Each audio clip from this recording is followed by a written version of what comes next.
Well, you may notice I have a giant empty shelf here, which can only mean one thing. It's seasonal TBR time.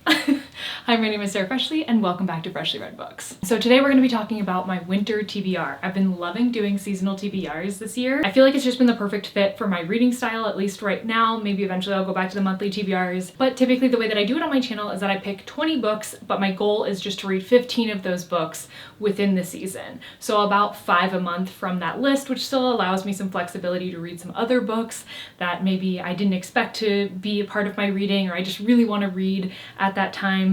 And it also gives me some freedom to say, actually, I don't want to read that book anymore. And it can be one of the 5 that I don't end up getting to in the season. So with that, let's go ahead and get into my winter TBR, what I'm planning on reading for these next couple of months. Okay, so starting off, and I'm doing this in like size order so that it'll look nice when I put it all on the shelf. But I'm now realizing that that means I'm starting with a really weird one just because it's like the tallest book that I have. But this is How To by Randall Munroe. The other book that he wrote was What If, which I had gotten a long time ago. I remember actually I got it in the first month that I was dating Curtis because I thought that he would really like it, and I was like, is it too early to like buy him something? But I did, and he loved it, and so did I. So I ended up buying the second one. I think that this came about through like a blog that Randall Munroe had, and people would ask these like ridiculous what if style questions, and then this is like a continuation of that, but it's how-to questions, and it's all got illustrations throughout. It's just kind of a fun one. It's the oldest book on my TBR, which is really the reason why I put it as a part of this month. Plus, it's kind of just been like, it's something that I know that I could get through rather quickly, but I'll probably just read like one how-to question a day or one section a day. And I think that that'll be kind of fun to do. But the big thing is it is the absolute oldest book on my TBR. And this year for 2025 in general, one of my goals is going to be to really focus on my current TBR. I've got some plans for like videos surrounding that. So I think that getting started with like focusing on those oldest books from my TBR is really going to help me. So that's why this one's here. A bit of a weird one, but after this, it's more of my like normal reading. Come on in. Are you yelling out there? Oh. It's almost food time and Scout is very excited. Do you want to go in the tree? Could be fun. Could be distracting. Next up is Lisa Jewell's None of This Is True. I got this a while ago and I got it as a hardcover, so it's one of those books that I feel guilty that I haven't read yet because I don't really like hardcovers. I don't really like reading hardcovers. I like owning hardcovers. I think they're really pretty. What's up, bud? But reading it, I just really love the feel of a paperback. So typically I'll just wait for a book to come out on paperback before I buy it.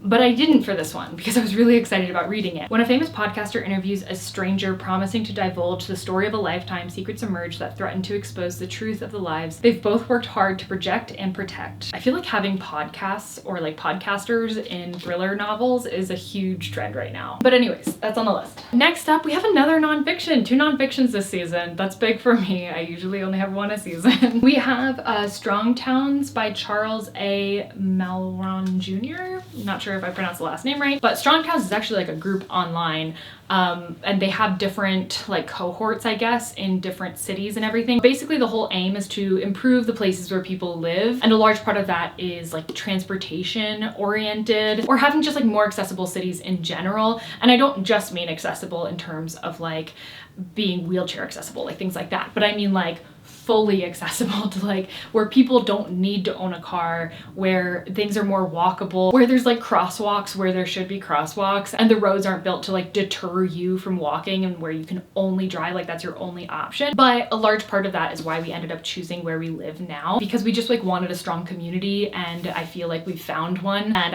I want to work on making it an even better community. Okay, if you were around for fall's TBR, this one might look familiar to you. It's Mina's Matchbox by Yoko Ogawa. I meant to read this in the fall, it just didn't happen, but I still really want to read it.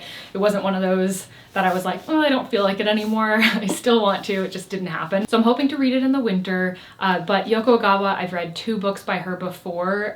They are translations, so Stephen Snyder does her translations, I'm pretty sure. Yes, Stephen Snyder. So I read The Memory Police and The Housekeeper and the Professor by her, and both of those are also translated by Stephen Snyder, and I really liked those. I didn't like love them, but I did really like them. I feel like typically her books are in like the 4-star range for me, like solidly good. So I'm excited to try out this one. This is her newest release in English anyway, and it's about Tomoko, who goes to live with her like uncle or something like that, and aunt, and her uncle is originally from Germany, and he's got like a lot of money, and they're kind of like this eclectic family. And then Mina is their daughter, and she's got like all of this like cool weird things, and like Tomoko is just kind of experiencing all this for the first time because she comes from a family that's not super well off.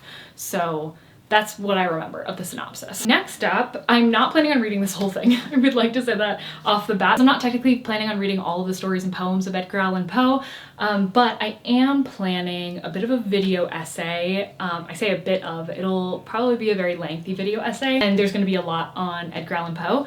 So I ended up getting this from a used bookstore a couple of days ago, and I want to read a significant number of stories and poems that are in here, very specific ones, so it's gonna take me a while, and so I wanted to put it on the TBR just because I know that it's going to be a large part of my winter. Next we have The Only Good Indians by Stephen Graham Jones. This just kind of felt like a wintertime book to me, I think specifically because of the cover. Something about it was giving like desolate winter vibes. But this is, as far as I know, a book about revenge, which is one of my favorite things to read about. And it's also a horror book. And also Stephen Graham Jones lives in Boulder, which is not that far from me, which just seems cool, and I haven't read anything by him yet, so I feel like it's time. Next we have Casey McQuiston's The Pairing. So Casey McQuiston's the author that wrote Red, White, and Royal Blue, which I didn't read, but I did watch the movie and I liked it. But this book I'll probably be reading with a book club that is going on. I think that it's gonna be our next book. Our current book I just finished today, actually. I think this is gonna be the second book that we read for that book club, which is about Theo and Kit, who have broken up, and then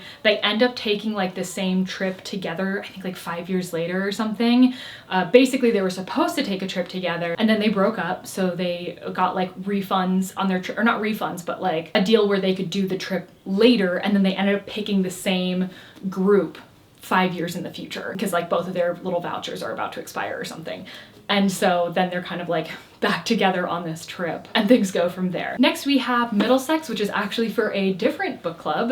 This is going to be our January book, and I believe this is a multi-generational saga. Yes, 3 generations of a Greek-American family. Oh, that's right, and part of it is set in Prohibition era Detroit. Yes, I'm very much looking forward to this one.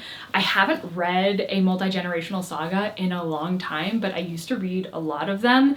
They always intimidate me, which I think is what the problem is, but I always end up loving them, so I'm excited for this one. These next two kind of go together. It is A Gathering of Shadows by V.E. Schwab and A Conjuring of Light, also by V.E. Schwab. These are the second and the third books in the series that I can never remember the name of it. It must say it's somewhere in here, right? Shades of Magic.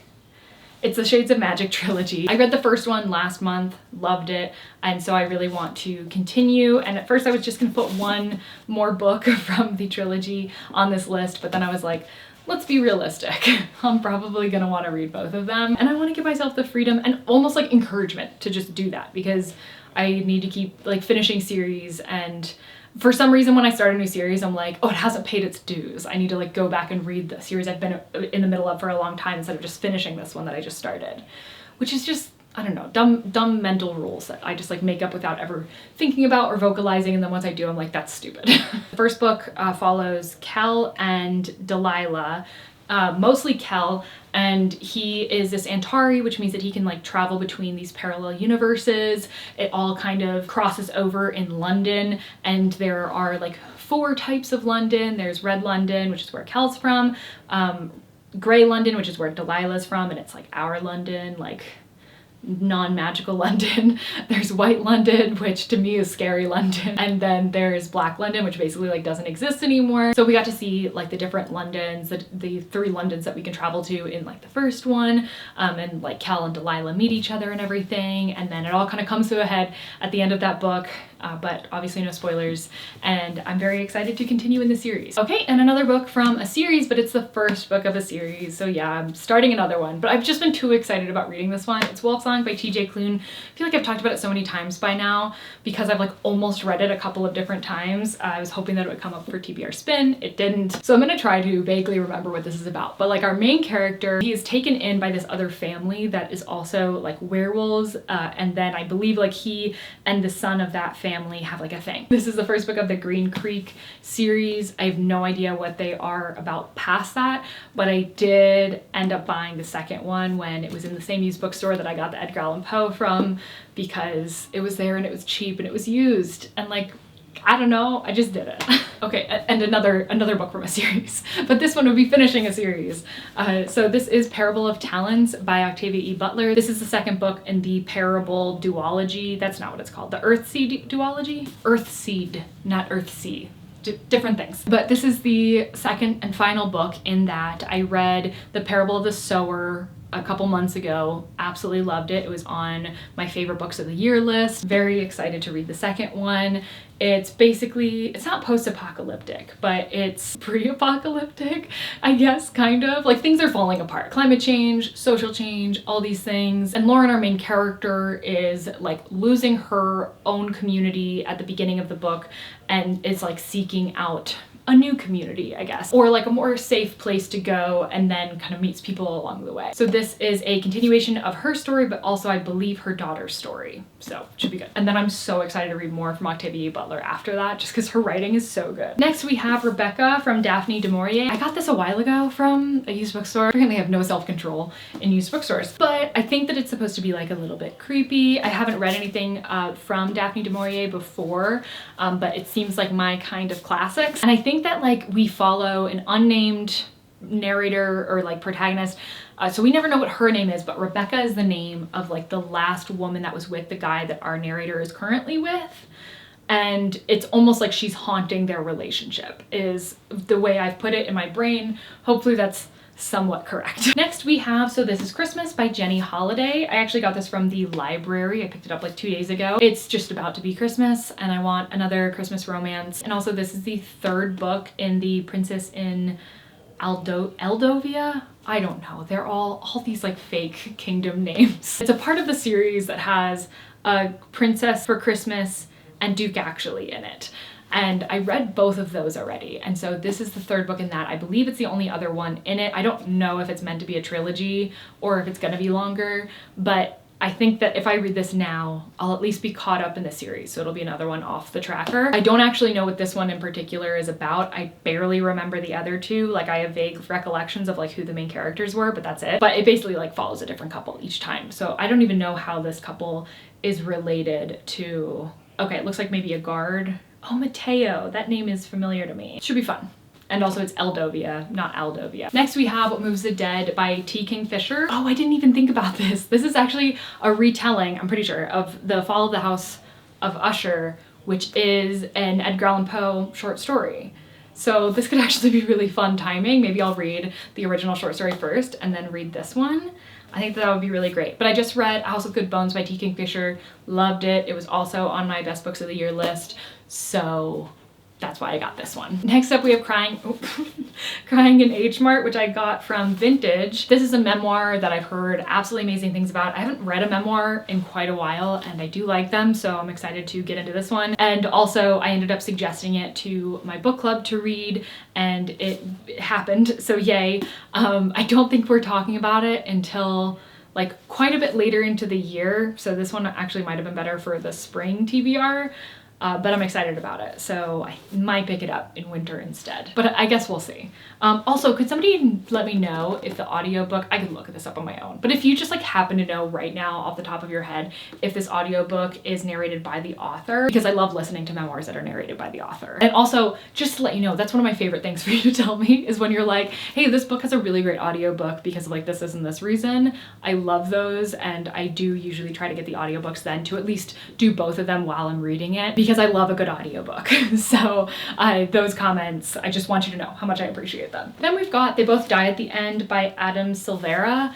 This one I'm kind of on the fence about. See, I didn't know it was a YA book. Not saying anything bad about YA. I do read it every once in a while, and I'm a sucker for like nostalgic YA, but I don't know, a sad YA? I know that this is a sad book. That's all I know about it, is that it's really sad. I mean, I guess from the title you can kind of guess that. But also it looks like it's snowing in it, so I thought it'd be good for winter. I found this in the little library in my neighborhood, which is why I picked it up. But now I'm like kind of uncertain. So this might be a situation where I like read a bit of it and then I you know, decide if I want to continue or not, but I figure this is a good season to decide that and then either read it or put it back in the little library. If you have thoughts about that book though, please do let me know. It was one of those things where I like opened it up and I was like, I've heard of that, let me pick that up. And then when I looked more into it, I was like, I don't know though. And then we have Stephen King's Misery. I feel like winter's a good time to read Stephen King. And I think, yeah, there is snow in the cover of this. And if you put snow in the cover of a book, I'm gonna want to put it on my winter TBR. This book is about an author that gets into like an accident and then he's like saved, but the person that saves him doesn't like bring him to the hospital. Instead, she's like taking care of him, and she is a nurse or used to be a nurse or something like that. But also she's like his #1 fan, and there's, you know, it doesn't feel like entirely safe. That's what I know about this. Okay, we're getting down to the wire. 4 books left, and I'm gonna talk about these next 2 at the same time. I'm not gonna talk about them much because I feel like all I do is talk about Robin Hobb anymore on this channel. But it is the 2nd and 3rd book in the Live Ship Traders trilogy by Robin Hobb. So that's Mad Ship and then Ship of Destiny. I am still attempting to catch up in the Realm of the Elderling read-along, the Fitz-along that Leanne from Literary Diversions is doing. I was caught up for like a week and then I somehow fell behind again. So that's my goal. I believe that I should have read both of these in winter, possibly the first book of the next series, but I don't remember. But at least these 2 I should be reading in winter, which actually I am very excited about because I absolutely love Ship of Magic, which was the first book in this trilogy. And then next we have Emily Bronte's Wuthering Heights. So I actually started this one, but like barely. I made it, well, 60 pages in. But this was, I think, a TBR spin book from this year. I'm gonna be honest with you, we're gonna talk about it in the live stream, but like I did not read all of my TBR spin books this year, which is why I'm making the changes that I'm making to it. If you haven't heard, TBR Spin 2025 working a little bit differently. I'm doing like live shows for the prompts, and then we're gonna do a TBR spin and sprint. So we'll spin the wheel, we'll talk about our picks, and then we'll do a few reading sprints to kind of get them started, or you can read whatever you want, or do whatever you want. I also sometimes use reading sprints as like little productivity times when I'm watching other people's reading sprints. So that's also totally acceptable. But basically just like a fun way to hang out, and it'll definitely get me reading my actual TBR spin prompt books. So that's the plan. But I do still really want to read this one. I heard that it's better in winter, so that's why it's on the list. And then our last book is Little Women by Louisa May Alcott. It feels like a crime at this point that I haven't read Little Women. I was going to read it earlier in the year, but again, I got suggestions that it was better in the winter, so it's wintertime. It's time to read it. I think it's really about like the family and like the sisters like coming together, and I don't know, just like a nice like family story. That's all I know about it. So there it is, my winter TBR for, I guess, end of 2024, beginning of 2025. But it does very much feel like the first TBR of 2025, which is very exciting. Please let me know any thoughts that you have on the books that I have picked here. I love knowing that, like, before going into it. And then maybe also let me know what book you are the most excited to read during like this time of year, whether it be, you know, cold weather where you are, warm weather where you are, or somewhere in between. And thank you so much for watching. If you're interested in joining TBR Spin, the live show is going to be on December 29th, and that'll be spinning for January. So all you have to do is pick 12 books and show up, and the rest will happen from there. So I hope to see you there, and otherwise consider subscribing, and I'll see you in the next one. Bye.